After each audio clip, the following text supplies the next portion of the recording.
Hello friends, আমি প্রিয়া আবার চলে এসেছি তোমাদের জন্য ইউনিক একটা রেসিপি নিয়ে। আজ বানাবো, এই দেখো হাতে সুজি আছে, আজকে বানাবো সুজির উম্মা বলস। চলো দেখতে থাকো কিভাবে বানাচ্ছি। যাওয়া যাক রান্নাঘরে।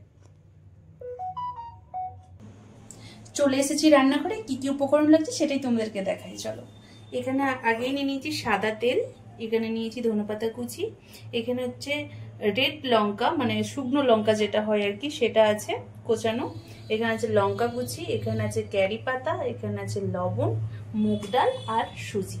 চলো, এই হচ্ছে আজ উপকরণ। আর এখানে তো জল লাগবেই, মাস্ক জল দিয়ে নিয়েছি। এখানে পরিমাণ মতো 2 কাপ জল লাগবে, আমি দিয়ে দিলাম। 2 কাপ বলছি, এখানে 250 ml জল লাগবে।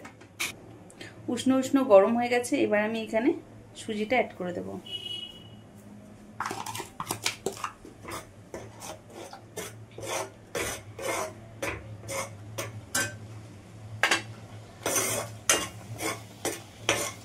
এইভাবে নাড়াচাড়া করে শুকনো করে নিতে হবে জলটাকে।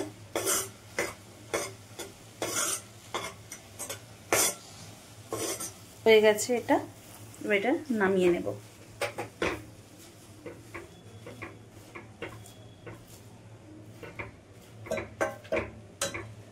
এটা নামিয়ে নিয়েছি, এবার আমি বলগুলো এইভাবে বানিয়ে নিতে হবে।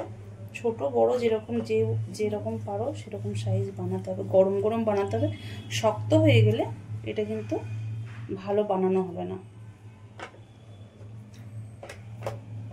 সুজির বলগুলো আমার বানানো হয়ে গেছে, এবার কড়াইটা গরম হয়ে গেছে, এবার আমি এখানে তেলটা দেব।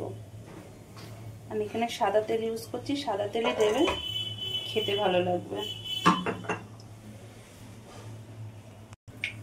এখানে শুকনো লঙ্কা, কোচানো শুকনো লঙ্কাটা দিয়ে দিলাম।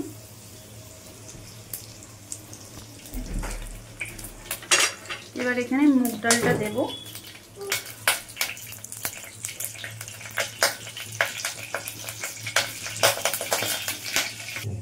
এবার আমি কারি পাতাটা দিয়ে দেব।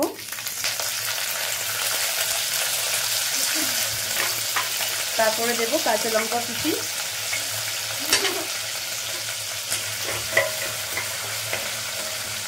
এবার আমি এখানে ধনেপাতা কুচি কিছুটা দেব,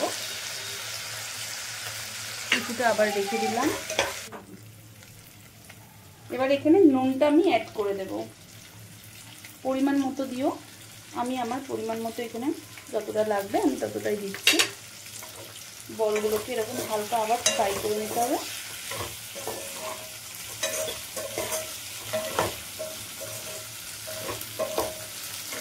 আলাদাই একটা স্মেল আসছে।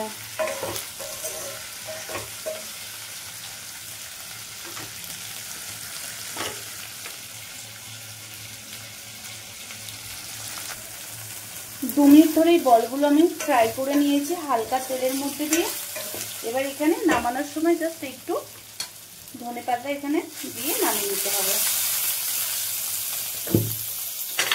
ব্যাস রেডি আমার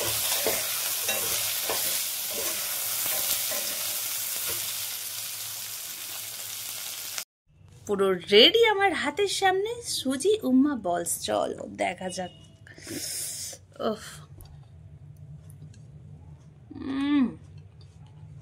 দারুণ।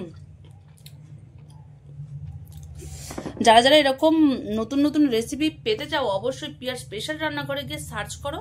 চটজলদি এরকম সুন্দর সুন্দর বানিয়ে নাও বাড়িতে বসে সুজি উম্মা বলস। সাথে থাকো, পাশে থাকো, সঙ্গে থাকো। আবার আসছি তোমাদের জন্য ইউনিক রেসিপি নিয়ে। আজকের মতো টাটা।